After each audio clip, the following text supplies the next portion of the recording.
भारत के प्रधानमंत्री नरेंद्र मोदी जी जब अमेरिकियों के पैसे पर गए तो वहां जाकर दुनिया के सबसे रईस शख्स एलॉन मस्क ने कहा कि जी मैं प्रधानमंत्री मोदी का बड़ा वाला फैन हूं। I am a fan of Modi, so अब आपके जहन में ख्याल आएगा कि भैया मैंने क्यों कह दिया कि प्रधानमंत्री मोदी जो हैं वो अमेरिका के पैसे पर अमेरिका गए हैं। क्या उनके पास पैसा नहीं है? तो जाहिर सी बात है कि भारत के पास अथाह पैसा है। लेकिन ये प्रधानमंत्री नरेंद्र मोदी की पहली राजकीय विजिट थी। इससे पहले मोदी जी गए हैं बहुत बार, लेकिन 6 बार गए 9 साल में। लेकिन वो विजिट जो होती थी वो इंडिया स्पॉन्सर करता था। ये पहली विजिट है जब अमेरिका स्पॉन्सर कर रहा है। टाइमिंग बड़ी खास है। रूस यूक्रेन युद्ध चल रहा है, इंडिया ने एक न्यूट्रल स्टैंड ले रखा है, उसके बावजूद अमेरिका मेहरबान है, लौटा जा रहा है अमेरिका। राजकीय विजिट तो छोड़िए, अमेरिका में 24 बिजनेसमैन से प्रधानमंत्री मोदी ने मुलाकात की।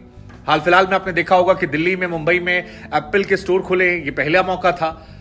अब दुनिया की तमाम बड़ी कंपनियों का रुझान भारत की तरफ है और ये भारतीयों के लिए गर्व का विषय है, क्योंकि जब इतनी बड़ी कंपनियां आती हैं तो अपने साथ जितनी चुंगू मुंगू छोटी मोटी कंपनियां होती हैं उनको तो अपने आप ले आती हैं। क्योंकि अगर एप्पल का स्टोर खुल रहा है, या अब जैसे एलॉन मस्क ने कह दिया कि मैं मोदी जी का बहुत बड़ा वाला फैन हूं, जबरा फैन हूं, और भारत में हम टेस्ला बहुत जल्दी लाने वाले हैं, कहां प्लांट लेगा वो क्लियर करने वाले हैं, और नेक्स्ट ईयर तक मैं खुद आऊंगा। अब हम सभी जानते हैं कि एलॉन मस्क दुनिया के सबसे रईस इंसान हैं। दुनिया में जितने भी देश हैं वो चाहते होंगे कि एलॉन मस्क उनसे रिश्ता बढ़ाएं, उनकी जो स्पेस एक्स टेक्नोलॉजी है उसे लेकर वो आए, ताकि इंटरनेट की सुविधाएं जो हैं वो गांव-गांव तक पहुंच जाए।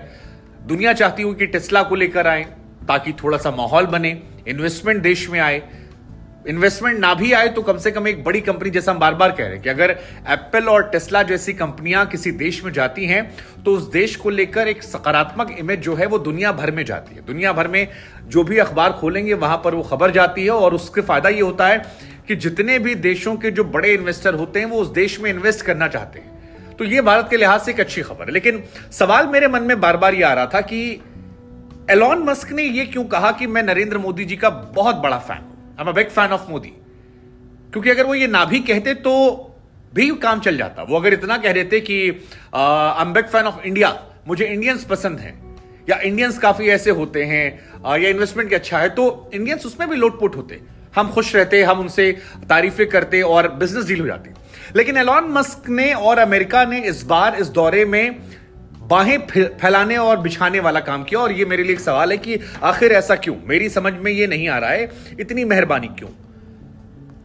क्या नरेंद्र मोदी इतने पावरफुल लीडर हो गए हैं वैश्विक मंच पर, या फिर भारत से उन्हें इतना ज्यादा फायदा दिख रहा है, और या फिर ये जेन्युइन मोहब्बत केयर है? और अगर है तो क्यों है? क्योंकि जो बाइडेन जिन्होंने यहां पर प्रधानमंत्री नरेंद्र मोदी को राष्ट्रीय बैठक में बुलाया, वो पहले प्रधानमंत्री हैं नरेंद्र मोदी, पहले राष्ट्रपति हैं जो नरेंद्र मोदी जी को बुला रहे हैं। क्योंकि हमने पहले भी कहा कि डोनाल्ड ट्रंप जब प्रधानमंत्री थे, आप याद कीजिए, तब प्रधानमंत्री मोदी ने हाउडी मोदी कार्यक्रम किया था और बहुत सारे कार्यक्रम किए थे, उनके लिए प्रचार प्रसार भी किया था, वोट फॉर ट्रंप को लेकर भी कह दिया था कि अब की बार ट्रंप सरकार। वो पार्टी विपक्ष में बैठी है, दूसरी पार्टी है, और उसके बावजूद ये शायद 140 करोड़ भारतीयों की ताकत है जो दुनिया के मंच पर दिखा रही है, जो सराखों पर बिठा रहे हैं। और ये बिल्कुल सच बात है कि इतनी बड़ी संख्या में अगर हम इंडियंस हैं तो उसका फायदा देश के हर प्रधानमंत्री को मिलता है। हालांकि अगर बीजेपी वाले कह रहे हैं कि केवल उनको ऐसा हुआ, तो हम आपको बता दें कि इस देश में अब तक केवल 2 प्रधानमंत्री हुए हैं जिन्हें इस तरह के राष्ट्रीय बैठक पर बुलाया गया, यानी अमेरिका अपने खर्चे पर उन्हें बुला रहा है।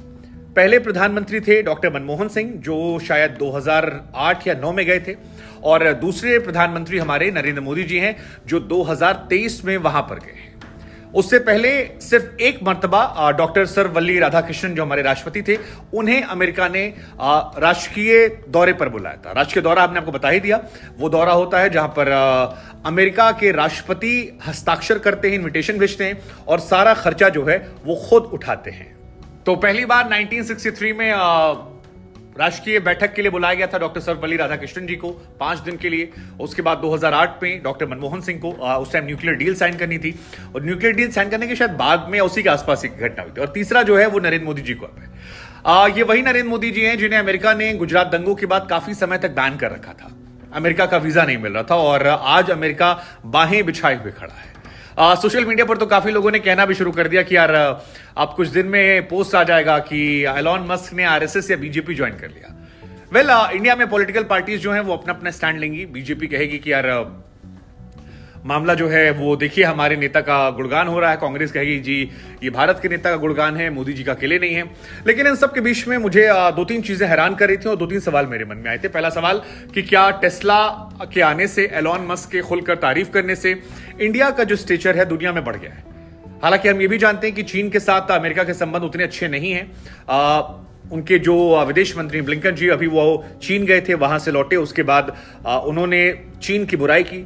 शी जिनपिंग को जो बाइडन ने सन की तानाशाह कहा। तो ये सारी चीजें चल रही हैं। लेकिन भारत के लिहाज से अच्छी बात यह है कि भारत ने एक न्यूट्रल रवैया अपना रखा है। भारत यूक्रेन रूस युद्ध में किसी के साथ नहीं खड़ा हुआ। हम अमेरिका के साथ नहीं खड़े थे। अमेरिका ने बहुत बार कहा कि हमने रूस को उस तरह से नहीं ट्रीट किया जैसा हमें ट्रीट करना चाहिए था, जैसा वो हमसे एक्सपेक्ट कर रहे थे। और ये सवाल अमेरिका को परेशान करना चाहिए था। अमेरिका के तमाम जर्नलिस्ट इसको लेकर सवाल कर रहे थे कि भारत का स्टैंड क्या है और अमेरिका क्यों मेहरबान हो रहा है। अमेरिका भारत को तमाम तरह के हथियार देने वाला है, टेक्नोलॉजी देने वाला है, क्यों, अगर भारत एक तटस्थ रवैया अपना रहा है। लेकिन भारत ने एक न्यूट्रल स्टैंड रखा। भारत ने रशिया के साथ भी उतने ही रिश्ते रखे। हमने उनसे खूब तेल खरीदा, सस्ता तेल हमें मिल रहा था, और हमने यहां पर भी अमेरिका से रिश्ते बनाए रखे। और यही बात एलॉन मस्क को शायद मुझे लगता है अच्छी लग गई। एलॉन मस्क का अगर आप स्टेटमेंट सुनेंगे तो एलॉन मस्क ने एक अच्छी बात कही कि मैं नरेंद्र मोदी जी का फैन हूं, वो भारत के लिए जो बेहतर है वो सोचते हैं। और इस लाइन में काफी कुछ छिपा हुआ है, क्योंकि भारत के लिए बेहतर यही है कि भारत ना अमेरिका के साथ है, ना पाकिस्तान के साथ है, ना चीन के साथ है। हम तटस्थ रवैया है। जो देश हमारे फायदे में रहेगा, जो देश से हमारा भला है, और हमारी रणनीतियां जो हैं हमारे हिसाब से होती है। हमने पाकिस्तान से रिश्ता हो, चीन से रिश्ता हो, अमेरिका से हो, रशिया से हो, हमारे हितों को देखकर बनाया। और ये बहुत शानदार चीज है। दुनिया में बाकी लोगों को भी ऐसे आगे बढ़ना चाहिए। ऐसा नहीं कि अमेरिका हमारा दोस्त है तो रशिया हमारा दुश्मन हो गया। रशिया भी हमारा दोस्त है, अमेरिका भी हमारा दोस्त है, और हम दोनों को साथ में लेकर चल सकते हैं। हालांकि एलॉन मस्क की तारीफ में काफी कुछ है, और मुझे लगता है कि इससे पर्सनली प्रधानमंत्री मोदी को बहुत फायदा होने वाला है। एक पावरफुल लीडर के तौर पर उनकी इमेज जो है मजबूत होगी। एज अ देशवासी हमारे लिए भी गर्व है, सबको गर्व करना चाहिए, क्योंकि वो हमारे देश के प्रधानमंत्री हैं। जब वो अमेरिका गए हैं तो वो बीजेपी के नेता नहीं है, वो देश के प्रधानमंत्री हैं, और इसका हम सबको स्वागत। हालांकि आप बीजेपी इसको इतना लाइमलाइट में ले आएगी, इतना ज्यादा इशू बना देगी कि कांग्रेस वालों के पास ऑप्शन नहीं होगा, और मोदी जी को नापसंद करने वाले सवाल खड़े कर देंगे। लेकिन इंडिया के पॉइंट ऑफ व्यू से अगर हम छोड़ दें, मतलब सोचें, और ग्लोबल पॉइंट ऑफ व्यू सोचें, तो एलॉन मस्क की इंडिया की तारीफ करना आज दुनिया भर में सुर्खियों में बना होगा। दुनिया भर के जितने भी सोशल मीडिया पोस्ट हैं, चैनल हैं, टीवी अखबार हैं, आज वहां पर चला होगा कि दुनिया के सबसे रईस शख्स ने कहा कि मैं मोदी जी का फैन हूं, which is good for India. ये कहना कि इंडिया एक ऐसा देश है जो तटस्थ है, शानदार है, और अमेरिका ने जिस तरह से बाहें फैलाकर स्वागत किया है, यह भी मुझे लगता है शानदार है। भारत और अमेरिका के रिश्तों की बात करें तो जब तक पंडित नेहरू जी थे तब तक ये रिश्ते बड़े कमाल के थे। 60 के दशक तक हम और अमेरिका काफी अच्छे दोस्त थे। लेकिन नेहरू जी की डेथ के बाद से ये रिश्ते डिक्लाइन में चले गए थे। और पाकिस्तान के साथ जब हमारा युद्ध हुआ 71 में, उसके बाद अमेरिका पाकिस्तान की तरफ चला गया था, और हमसे उनके काफी ज्यादा इश्यूज हो गए थे। फिर हमने जब न्यूक्लियर टेस्ट करने की कोशिश की तो अमेरिका हमसे नाराज हो गया। इंदिरा गांधी जी ने बेहतर करने की कोशिश की थी, लेकिन विजिट करने के बावजूद इतना काम नहीं हुआ। फिर परमाणु टेस्ट के बाद उन्होंने हम पर बैन लगा दिया। लेकिन फिर जब जॉर्ज बुश आए उसके बाद रिश्ते बेहतर हुए। मनमोहन सरकार में अच्छे हो रहे थे, ओबामा सरकार में और अच्छे हुए, ट्रंप में बहुत बेहतर हुए, और जो बाइडेन ने अब जिस तरह से आवभगत की है, ये कमाल की चीज है। तो इंडिया कद बढ़ा है, लेकिन मीम्स की बौछार भी है कि आरएसएस ज्वाइन कर लिया एलॉन मस्क। तो क्या सोचते हैं आप लोग, और आपको क्या लगता है कि इस अमेरिका दौरे से भारत को क्या फायदा है, क्या नुकसान है?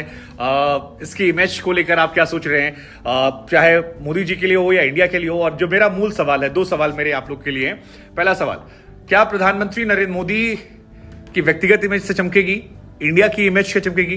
क्या टेस्ला, एप्पल जैसी कंपनियां जब इंडिया में आती हैं तो इंडिया का स्टेचर जो है ग्लोबली बढ़ता है, इन्वेस्टमेंट और ज्यादा आएगा, दुनिया की बाकी कंपनियां इंटरेस्ट दिखाएंगी? आपको लगता है ऐसा? और एलॉन मस्क ने क्यों कहा होगा? सिर्फ पैसे के लिए? वो बिजनेसमैन है, वो पैसे के लिए कुछ भी कर सकते हैं, हम जानते हैं। लेकिन इसके बावजूद क्या पैसे से आप ये बुलवा सकते हैं कि बिग फैन? वो ना भी बोलते, मैं बार बार कह रहा हूं, वो सिर्फ इतना बोल लेते कि I am fan of India, चल जाता। किसी व्यक्ति विशेष के बारे में बोलकर आप बहुत सारे दुश्मन भी तैयार करते हैं। मैं आप लोगों को छोड़ता हूं, आप लोग क्या सोचते हैं?